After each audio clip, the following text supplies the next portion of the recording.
Hello, hello. Alors, je vais pas faire un podcast sur la dépendance affective.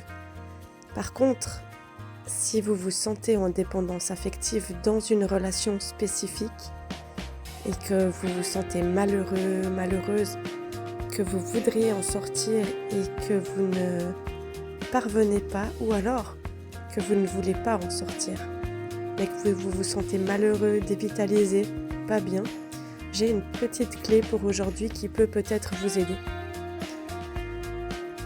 Finalement, j'ai plein de blessures. Je suis un être humain. J'ai des déceptions, j'ai vécu des trahisons peut-être, j'ai vécu peut-être un sentiment d'abandon ou de rejet ou d'humiliation enfant. Parfois, je ne m'en souviens même plus. Ça se rejoue aujourd'hui dans mes relations. Quand j'ai une dépendance affective, ça veut dire que je place la personne en face dans un état supérieur pour me nourrir de certaines choses et je juge que cette personne a le droit et doit finalement recevoir plus que moi. Que je dois me sacrifier, j'ai cette croyance que je dois me sacrifier et lui donner des choses de manière inconsciente. Ça veut dire que c'est des choses qui se rejouent de manière inconsciente souvent. Alors la clé du jour, c'est vraiment imaginez que vous êtes dans une pièce vide. Vous imaginez une belle pièce une salle de concert, vraiment une belle pièce. Et puis vous faites la liste de tout ce que cette personne vous apporte. Vous imaginez qu'elle ouvre la porte et tout ce qu'elle vient mettre dans votre pièce. Et vous vous laissez voir la vérité. Est-ce que cette personne vient mettre de la valorisation? Est-ce qu'elle vient me faire des caresses, me toucher la joue, me regarder avec tellement d'amour, venir me demander comment je vais, s'intéresser à moi, réellement, me poser des questions sur ce que je vis? Est-ce qu'elle me propose des activités? Est-ce qu'elle montre qu'elle a envie de passer du temps avec moi? Vous listez tout ce que vous recevez de manière inconditionnelle de l'autre.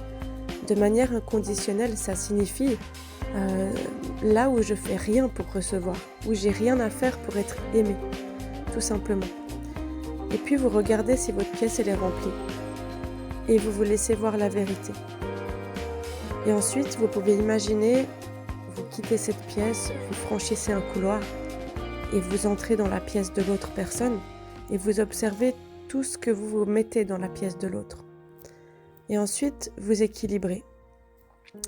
Et vous vous demandez, finalement, dans ma vie aujourd'hui, hormis l'illusion que j'ai que cette personne me donne, hormis les petites miettes de pain que je reçois qui parfois me font penser que je vais avoir le pain, hormis cela, qu'est-ce que cette personne m'offre de manière inconditionnelle? Est-ce qu'elle a des élans d'être avec moi, du plaisir? Est-ce que si je m'en vais, elle me retient? Est-ce qu'elle m'inonde d'amour, de valorisation, de compliments, de remerciements? Est-ce qu'elle s'excuse quand elle fait quelque chose qu'il ne faut pas? Toutes les choses qui font qu'une relation est saine. Comment elle communique avec moi? Et au bout d'un moment, vous pouvez vous essayer différemment, de poser vos limites, de communiquer, de proposer d'autres choses et de vous fixer une limite. Au bout de combien de temps je vais proposer quelque chose de différent et observer si quelque chose change dans l'action et au bout de combien de temps je vais me choisir et m'en aller. Parce que vous avez aussi le droit d'être aimé, le droit d'être choyé, le droit d'être choisi, le droit qu'on s'intéresse à vous et le droit qu'on vienne vous nourrir d'amour tel que vous le souhaitez sans que vous ayez rien à faire. Si vous êtes avec une personne qui peut passer 1 mois, 2 mois, 3 mois à pas vous parler, à pas s'intéresser à vous et que vous êtes en attente, finalement vous vous oubliez.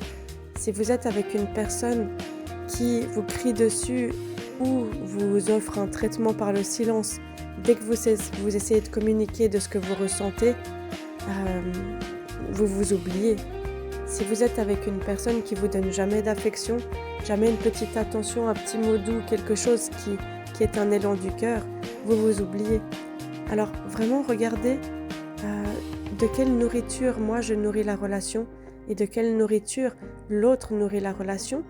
Et demandez-vous, qu'est-ce qui fait aujourd'hui que je m'oublie? Qu'est-ce qui fait que j'y crois encore alors que finalement cette personne, mais elle alimente plus rien aujourd'hui ou pas grand-chose et je reste quand même. Si c'est ça, je reste à cause d'un idéal que je vais peut-être vivre ça ou ça avec cette personne, ou je reste par dépendance affective, c'est-à-dire que je rejoue une blessure de rejet, une blessure d'abandon, et j'ai tellement peur que l'autre me quitte, j'ai tellement peur de sentir cette désillusion, d'affronter le fait que je ne reçois pas grand-chose ou rien, ou d'affronter le fait que j'alimente tout seul ou toute seule. J'ai tellement peur d'affronter ça que finalement je reste dans cette situation et je ne la change pas et je souffre. Alors la clé, vraiment, c'est d'imaginer cette pièce et de comparer qu'est-ce que j'offre à l'autre, qu'est-ce que l'autre m'offre, quel sacrifice j'ai fait pour l'autre, et d'arrêter tout simplement. Vous ne méritez pas d'être sacrifié. Du moment qu'on comprend ça, on devient intègre, on s'offre à soi-même de l'intégrité, de l'amour, du respect. Et on n'offre plus ça à l'autre à outrance. C'est-à-dire que ce n'est pas contre l'autre, mais quand je dis non à l'autre, parfois je me dis oui à moi-même. Et vous pouvez vous dire oui. Arrêtez de vous oublier, c'est important. Si vous vous donnez ce respect et cette intégrité, les autres vont vous la donner aussi. Voilà pour la clé du jour. À bientôt. N'hésitez pas à partager si ces vidéos vous plaisent.